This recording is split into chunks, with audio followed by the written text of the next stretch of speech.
Aujourd'hui, nous sommes ici pour parler de l'une des stratégies les plus brillantes jamais utilisées par la Fédération de Russie sur le champ de bataille. Nous parlons d'une stratégie militaire qui, je t'assure, finira par être étudiée dans les livres d'histoire. Tout le monde parle maintenant de la contre-offensive ukrainienne, plusieurs localités sont mentionnées, ainsi que Pakrovsk et même Kupiansk. La première, la Fédération de Russie, affirme l'avoir prise il y a très longtemps. Cependant, maintenant, c'est une question absolument secondaire. Si je te dis que ce n'est pas du tout important, loin de là. Qui contrôle Kupiansk en ce moment et est-ce vraiment la Fédération de Russie qui le fait ou non? Mes sources indiquent quelque chose de très clair, je vais te le révéler avec grand plaisir. Pour commencer, je te dis que les apparences sont très trompeuses.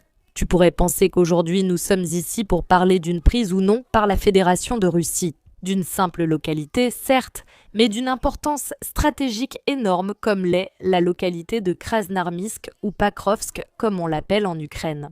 Mais rien n'est plus éloigné de la réalité. Aujourd'hui, nous sommes ici pour parler de l'une des stratégies les plus brillantes de la Fédération de Russie sur le champ de bataille.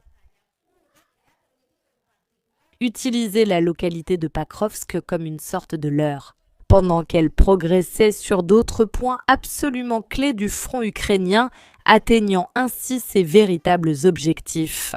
Et cela, par conséquent, est bien plus qu'une stratégie militaire classique, car ici se rejoignent deux aspects principaux, une opération militaire à proprement parler et une opération psychologique. On ne connaît pas encore la clé de l'opération. Sans aucun doute, et cela, nous devons le souligner tout particulièrement, se trouve dans le domaine psychologique. La Fédération de Russie a su très bien lire l'ennemi et a trouvé la faiblesse de l'Ukraine. Ce n'est pas la seule, mais sans aucun doute, c'est l'une des principales, et non seulement elle l'a trouvée, mais elle a su en profiter. Mieux, impossible. L'Ukraine a tendance à tout miser sur une seule carte, étant devenue l'ennemi de la Russie, l'Ukraine.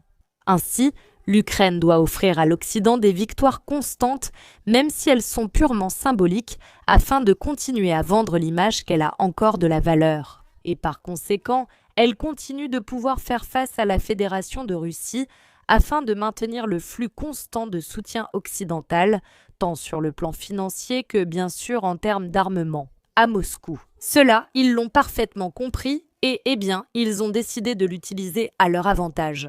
Et c'est précisément ainsi que Pakrovsk est devenu l'un des sujets médiatiques du moment. Et pas tant du côté de l'Ukraine, mais plutôt du côté de la Fédération de Russie. Le commandement russe a fait ce qu'il ne faisait pratiquement jamais. Il a commencé à informer sur ce qui se passait à Pakrovsk. En même temps, en fait, il alternait avec le soutien lorsqu'il offrait effectivement à l'Ukraine une occasion unique de répondre. Nous avançons à Pakrovsk jour après jour. Nous progressons à grands pas. Nous avons complètement encerclé les militaires ukrainiens. La Russie, cela dit, de manière officieuse, publiait des vidéos de ses soldats qui se frayaient un chemin à travers le brouillard de la guerre presque naturellement. L'Ukraine ne pouvait tout simplement pas laisser cela se produire, que la Russie finisse par gagner, encore moins sur le plan médiatique. Ainsi, chaque nouvelle remarque et chaque nouvelle déclaration de la Fédération de Russie était commentée, démentie, amplifiée par le régime de Kiev. Et cela se produisait encore et encore, donnant à Pakrovsk une importance absolument préjudiciable pour la partie ukrainienne. L'opération psychologique de la Fédération de Russie a porté ses premiers fruits très rapidement. Et l'Ukraine s'est retrouvée absolument obligée de transmettre une image constante de victoire. Depuis Pakrovsk et par conséquent à y acheminer d'énormes quantités de réserves, y compris des unités d'élite. En Russie, cette opération a fini par être appelée quelque chose comme l'entonnoir de Pakrovsk, sauf que dans ce cas, ce sont les soldats ukrainiens qui s'entassaient précisément à Pakrovsk, créant un goulot d'étranglement. Mais pas pour sortir d'une localité déjà pratiquement semi-encerclée, mais pour y entrer. Le résultat, donc, est essentiellement le même que d'habitude, des troupes ukrainiennes encerclées et en grande partie éliminées. Et non pas parce que l'Ukraine n'avait pas d'autre choix, ni parce que le commandement ukrainien ne pouvait rien faire d'autre, mais parce que le régime de Kiev devait se conformer au mandat médiatique et, bien sûr, au mandat. Pakrovsk, qui en fait s'était imposé à lui-même en suivant cette opération psychologique russe. On ne pouvait pas ou on ne voulait pas permettre la perte de cette localité qu'ils avaient eux-mêmes transformée en une immense forteresse. Face à une fédération de Russie qui en fait avançait sur le champ de bataille à pas de géant, il s'est produit quelque chose qui a complètement bouleversé les schémas de l'Occident. L'Ukraine est passée d'un acteur actif à un acteur totalement réactif. La seule chose qu'elle faisait de façon constante était de répondre à ce que faisait à son tour la Fédération de Russie. Il n'y avait absolument plus rien à dire, aucune initiative de quelque sorte que ce soit. L'Ukraine se contentait de réagir et par conséquent de suivre le scénario établi par la Fédération de Russie, finissant par tomber dans son piège encore et encore, l'Ukraine se limitait. Vous êtes de très jeunes ? Mais je me souviens encore de cette opération phare où 3 hélicoptères américains ont déployé tout un groupe d'officiers ainsi que des forces d'élite ukrainiennes, qui ont fini par être éliminés par la Fédération de Russie. Alors qu'ils tentaient d'atteindre cet objectif qui n'aurait jamais dû leur être assigné, ils n'auraient jamais dû prendre position dans la localité de Pakrovsk, qui était déjà en grande partie aux mains de la Fédération de Russie. Et oui, effectivement, ils ont fini par être éliminés par l'armée de celle-ci dès qu'ils sont descendus de leurs hélicoptères. Un événement absolument tragique pour toute personne qui accorde la moindre valeur à la vie humaine. Et pourtant, c'est la conséquence évidente et directe du fait que l'Ukraine ait suivi la stratégie russe. C'est un exemple très concret qui, en fait, s'est répété à plusieurs reprises. Cependant, ce qui s'est passé sur l'ensemble du front s'est avéré encore pire. Ainsi, pendant que toute l'attention médiatique et militaire de l'Ukraine était absolument concentrée sur le front de Pakrovsk, à cause des efforts, en fait, de ce même pays. Et ses meilleurs soldats étaient éliminés par dizaines, voire par centaines. Sur ce front, la Russie avançait sur d'autres fronts, même à plusieurs endroits de ceux-ci en même temps.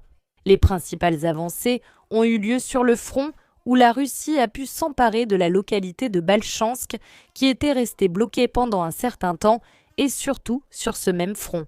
Mais dans une autre partie de celui-ci, elle a avancé jusqu'à atteindre la localité de Kupiansk qui a fini par devenir une sorte de Pakrovsk. 2-0, un autre objectif médiatique que la Russie a fixé à l'Ukraine et qu'elle continue d'ailleurs à maintenir absolument intact, ce qui lui a permis d'obtenir un grand nombre de victoires militaires. Ainsi, en ce moment même, l'Ukraine donne tout, essayant de contre-attaquer à Kupiansk, dans une sorte d'opération phare qu'ils sont effectivement en train de promouvoir dans chacun des médias occidentaux. La Russie progresse sur l'un des fronts qui est devenu absolument clé dans l'opération militaire spéciale d'aujourd'hui. Un front qui était gelé depuis des années.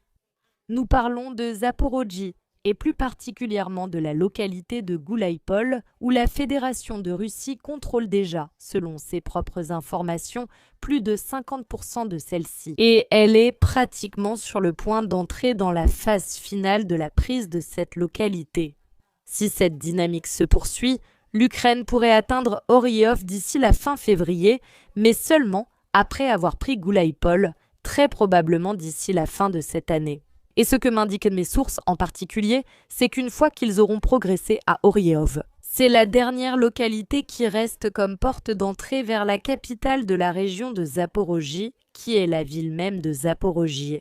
À ce rythme, elle pourrait finir par tomber d'ici la fin du printemps ou le début de l'été, ce qui permettrait d'atteindre ainsi l'un des principaux objectifs de la Fédération de Russie dans l'opération militaire spéciale. Et c'est essentiellement ainsi que nous avons commencé à parler au début de cette vidéo. Il semblait s'agir d'une seule et simple localité, aussi importante qu'elle puisse être sur le plan stratégique et militaire, qui était Pakrovsk. Nous avons fini par parler, mon Dieu, d'une région entière, d'une région en fait absolument clé, où la Russie, je le répète, n'arrivait absolument pas à avancer, à savoir la région de Zaporojie. Ce n'est en aucun cas une simple opération militaire isolée, ni une tactique quelconque. C'est toute une stratégie intégrée à plusieurs volets qui comprend la parfaite fusion entre l'aspect militaire et l'aspect psychologique. Et cela nous montre les conséquences que peut avoir ce mélange explosif sur le champ de bataille. Et ce n'est pas tout. Ce que cela nous montre, en fin de compte, c'est que la Russie a su parfaitement lire les cartes occidentales. Elle a appris quelles sont leurs tactiques favorites. Et ce n'est pas tout, car ensuite, à l'avenir, elle a voulu Saoudo. Ha!